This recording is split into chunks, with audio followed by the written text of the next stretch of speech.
C'est fini, paniquez maintenant. Vendez tout.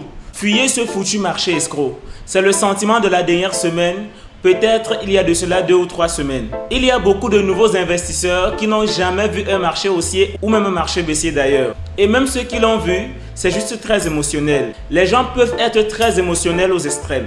Le prix monte, alors nous sommes tous très optimistes. Mais lorsqu'il baisse, nous sommes tous très pessimistes. Je comprends, le jeu est difficile. Il y a de l'argent réel en jeu. Vous êtes dans une bataille constante, un combat psychologique de vie ou de mort avec le marché. Alors, analysons un peu les récentes peurs qui se répandent dans le marché car je pense que c'est un excellent exemple. Mais avant de commencer, prenez quelques secondes pour vous abonner à la chaîne et liker la vidéo si ce n'est pas déjà fait. Et n'oubliez pas d'activer la cloche de notification afin de ne rien manquer de nos prochaines vidéos. Une fois que c'est fait, retrouvons-nous pour la suite.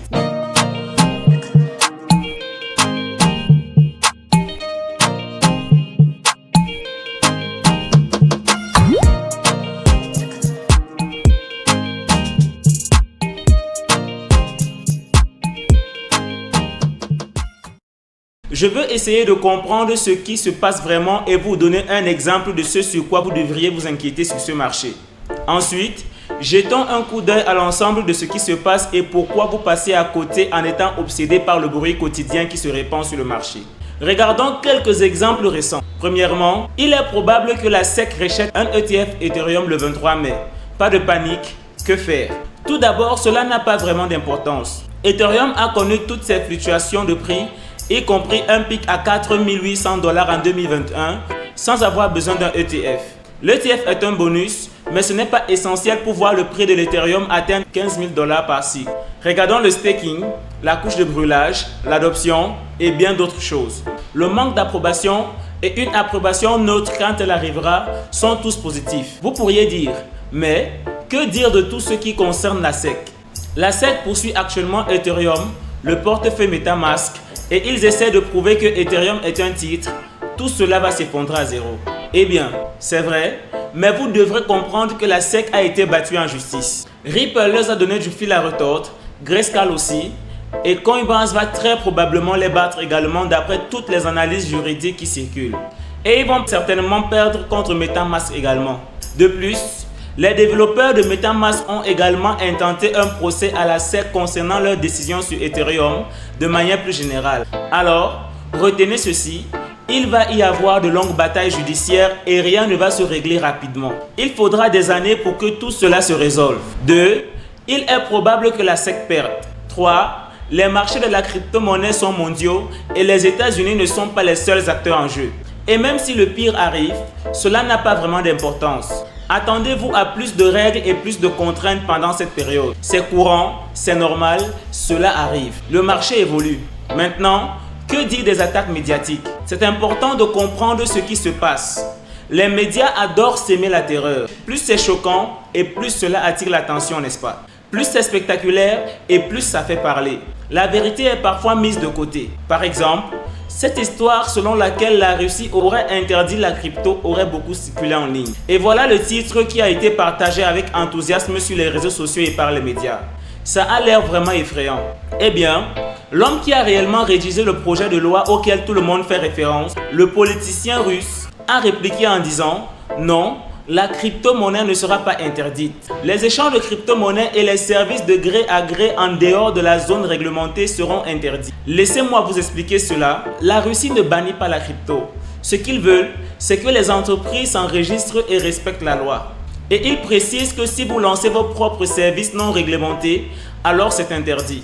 Ce n'est même pas proche d'une interdiction de crypto-monnaie. Maintenant, que ce soit par intention ou par négligence, les médias vont publier 100 articles répétant la désinformation sans même penser à regarder les sources. Ne tombez pas dans le piège. Ensuite, il paraît que l'Inde s'apprête à interdire de nouveau les crypto-monnaies et que la Chine va également les interdire pour la 100e fois. Je pense qu'il y a 5 ou 6 fois où l'Inde a interdit les crypto-monnaies à la dernière minute. Mais devinez quoi? Les crypto-monnaies sont extrêmement populaires en Inde. Alors, soyez prêts pour tout ça. Maintenant, parlons de l'économie à grande échelle. Je sais, tout est effrayant. Le Japon est en difficulté, les baisses de taux arrivent, le marché immobilier est en baisse, guerre au Moyen-Orient, guerre en Chine, l'économie chinoise est au bord de l'effondrement, l'économie américaine s'effondre, déclin sociétal, émeutes et chaos, récession imminente, la troisième guerre mondiale arrive, le dollar est en train de mourir, l'économie est fichue, une nouvelle grande dépression à tout moment. Tout cela semble vraiment effrayant et certaines de ces choses sont très effrayantes, mais la plupart d'entre elles sont énormément exagérées par des gens qui veulent propager ce genre de nouvelles tous les jours. Des mauvaises choses peuvent se passer chaque jour quelque part. Habituez-vous, c'est le monde. Et certaines d'entre elles affecteront le marché et d'autres non. À long terme, rien de cela n'a vraiment l'importance, à moins que ce soit l'Armageddon nucléaire. Alors nous ne nous inquiétons pas vraiment du prix de nos crypto-monnaies. Vous pouvez vous engager dans beaucoup de négativité et dans toutes ces bêtises autant que vous le voulez, ou vous pouvez vous concentrer sur la direction réelle du marché à long terme. Eh bien, en gros, c'est juste de la propagande pour s'aimer de la peur, de l'incertitude et du doute sur le marché en ce moment. C'est un scénario qu'on a déjà vu lors du dernier cycle, juste de nouvelles variantes. Rien de tout cela n'a vraiment d'importance pour les prix car tout continuera à monter à long terme. Vous devez vous concentrer sur ce que vous pouvez contrôler sur le marché. Vous ne pouvez pas contrôler toutes les nouvelles, mais vous pouvez contrôler votre réaction à celles-ci. Si vous comprenez ce dans quoi vous avez réellement investi, vous devez comprendre que le marché est un mécanisme de transfert de richesse des impatients qui sont la plupart des investisseurs aux patients qui sont les gros poissons et les investisseurs plus intelligents. Lorsque toutes ces choses se produisent et que vous vendez en panique vos crypto-monnaies lors des baisses, les gros poissons et les institutions sont de l'autre côté pour les prendre. Ils veulent votre Bitcoin, ils veulent votre Ethereum. Et dans de nombreux cas, la plupart des investisseurs les leur donneront parce qu'ils ont peur. Ils ne peuvent pas penser à long terme. Ils ne comprennent pas vraiment dans quoi ils ont investi. Ils ne peuvent pas gérer la volatilité. Tout le monde aime la volatilité à la hausse et personne n'aime la volatilité à la baisse. Mais c'est comme ça que ce marché fonctionne. Comprenez bien l'idée générale. Quand vous avez une vision globale des choses, vous ne perdrez pas de vue l'essentiel et c'est le plus important. Alors parlons-en, car la prochaine fois que vous entendrez des rumeurs négatives sur le marché, il pourrait être utile de garder la tête froide si vous comprenez d'abord le contexte global du marché. Les ETF Bitcoin américains sont là. C'est un moment exceptionnel pour le marché. Ils ont attiré 13 milliards de dollars de nouveaux investissements en seulement 4 mois. Même s'ils ont récemment marqué le pas, on peut considérer que c'est juste la première vague d'achat. Pensez-vous vraiment que plus personne n'achètera jamais un ETF Bitcoin en Amérique? Bien sûr que si, d'autres acheteurs viendront et c'est évident. C'est juste une question de quand et combien. Rappelez-vous, les ETF sur l'or ont été lancés en 2004. Et après une hausse initiale du prix de l'or, il s'est consolidé pendant des mois avant de grimper de 400%. Ensuite, il y a toutes ces autres nouvelles. On convient de lancer des ETF, ce qui est une grande nouvelle. La Corée du Sud le fera très bientôt et l'Australie suivra. Les ETF arriveront au Royaume-Uni à la fin du mois et même si ce n'est pas aussi important que sur les marchés américains, cela crée une demande supplémentaire. En résumé, beaucoup plus d'argent va arriver sur le marché. Cela veut dire que l'arrivée de plus d'argent sur le marché va profiter à tous. Cet argent permettra à tous de progresser. De plus, comprenez que de l'argent afflue sur le marché du Bitcoin. Après le halving, seuls 4 à 50 Bitcoins sont produits actuellement. Il n'y a tout simplement pas assez de Bitcoin à des prix abordables pour tout le monde qui veut en acheter, surtout si l'on considère l'impact à long terme. Tout cela signifie que la demande à long terme est en hausse. Nous avons une ressource rare, ce qui signifie que les prix vont augmenter. C'est juste une question de mathématiques. Regardez n'importe quelle réduction de moitié, le prix augmente. Ce n'est jamais immédiatement après la réduction de moitié. Après la réduction de moitié, il y a généralement une période de stagnation qui dure des semaines ou des mois. Maintenant, une fois que l'effet de la réduction de moitié commence vraiment à se faire sentir, les marchés décollent. Mais il peut falloir quelques mois pour que cela prenne vraiment de l'ampleur. Comprenez aussi que la crypto-monnaie ne cesse de croître de jour en jour et de plus en plus de personnes y participent chaque jour. Il y a 425 millions de propriétaires de crypto-monnaies dans le monde en ce moment. Les estimations indiquent que nous atteindrons 3 milliards d'utilisateurs d'ici 2030. Il s'agit d'un taux de croissance annuel composé incroyable pour la crypto-monnaie au cours des 6 prochaines années. Même si nous doublons cela sera énorme. Et nous allons déjà au-delà du doublement. Il y a plus d'utilisateurs de crypto-monnaies en Asie actuellement qu'en Amérique du Nord et en Europe réunis. Nous remarquons de plus en plus de règles claires et précises, ainsi qu'une augmentation de l'adoption en Asie.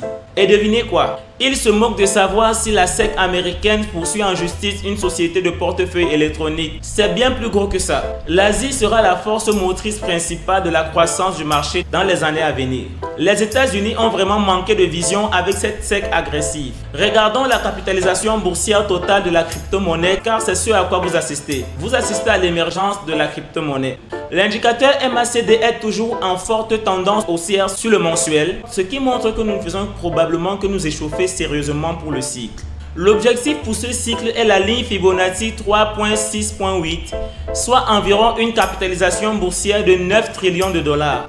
En ce moment, toutes les crypto-monnaies réunies valent environ 2 trillions de dollars en bourse. Donc, si tout se passe comme prévu, nous allons voir cette valeur augmenter de 7 trillions de dollars d'ici la fin de cette période.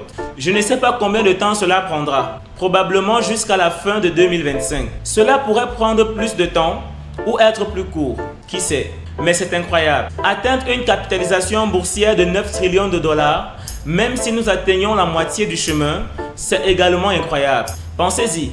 Quoi qu'il en soit, j'espère que cela vous aura été utile pour démystifier un peu la propagande et ce que nous voyons actuellement sur le marché. Ça secoue un peu les gens sur le marché. Il y aura toujours ce genre de choses pendant n'importe quel cycle de marché haussier. Il y aura de la propagande, il y aura des nouvelles effrayantes, des raisons pour les gens de vendre. Mais cela tend généralement à ne pas arrêter le cycle du marché à la hausse, car il faut comprendre où nous allons. Quand on comprend bien le marché dans son ensemble, il est plus simple de s'y adapter. Et si vous ne comprenez toujours pas le fonctionnement des marchés des crypto-monnaies, alors je vous invite à cliquer sur le lien en dessous de cette vidéo pour accéder à notre formation sur les crypto-monnaies. Tu y apprendras de la façon la plus simple ce que c'est que les crypto-monnaies et les moyens les moins risqués pour gagner beaucoup d'argent avec les cryptos. Sur ce, en attendant notre prochaine vidéo, likez et gardez le sourire.